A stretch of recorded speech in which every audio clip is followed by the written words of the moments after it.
Bonjour à tous et bienvenue sur boursicoté.com pour cette nouvelle analyse technique Forex et matières premières.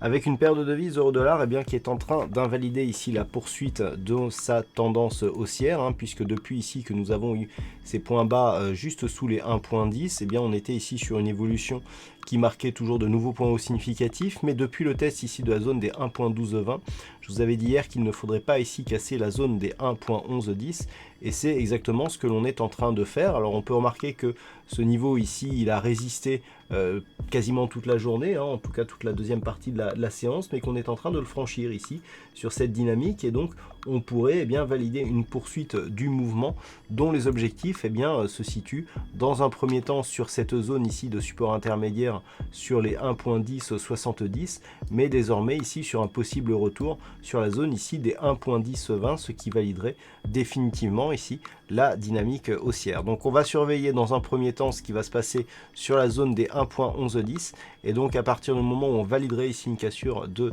ce niveau, on pourrait s'attendre à un retournement de tendance sur la paire de devises euro-dollar. Sur le câble, il ne se passe plus grand chose actuellement, avec une paire de devises livre sterling contre dollar américain qui reste ici dans son range 1,2970, 1,33. Donc pas de mouvement aujourd'hui, pas de volatilité.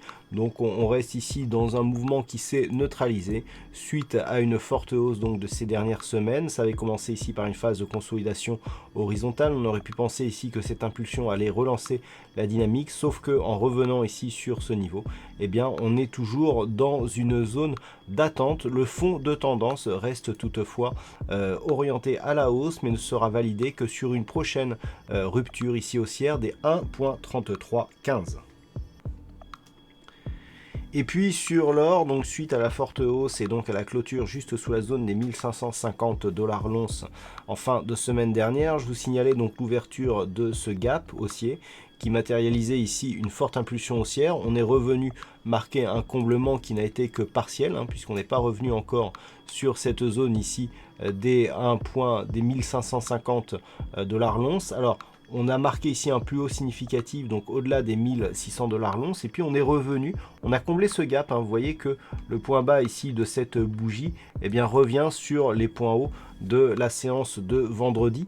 Donc on est vraiment sur un comblement.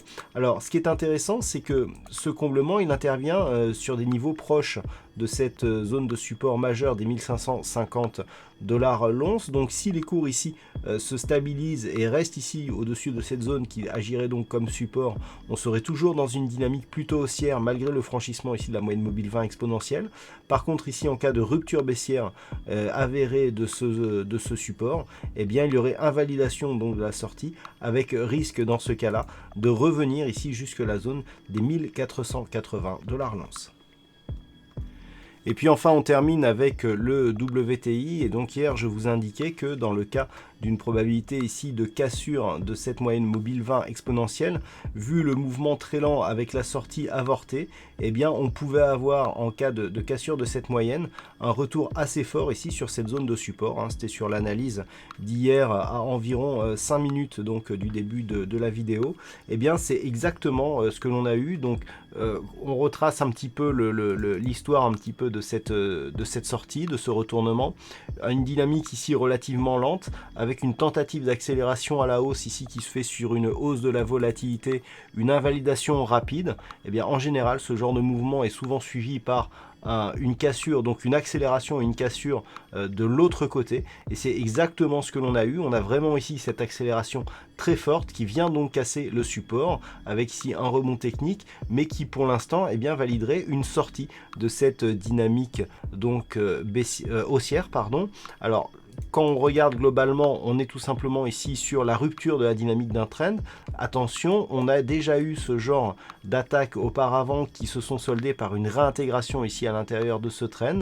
Donc pour valider une possible réintégration comme on a eu par exemple sur cette zone, il faudrait que le support oblique ici ne soit pas validé idéalement comme une zone de résistance, ou alors que la réintégration se fasse d'une manière assez rapide. Si ce n'est pas le cas, et si par exemple l'ancien support ici devient résistance par rapport au très court terme, eh bien on pourra ici évaluer une possibilité de poursuite de cette impulsion, dont les objectifs ici se situent sur des niveaux proches des 54,70 $ le baril.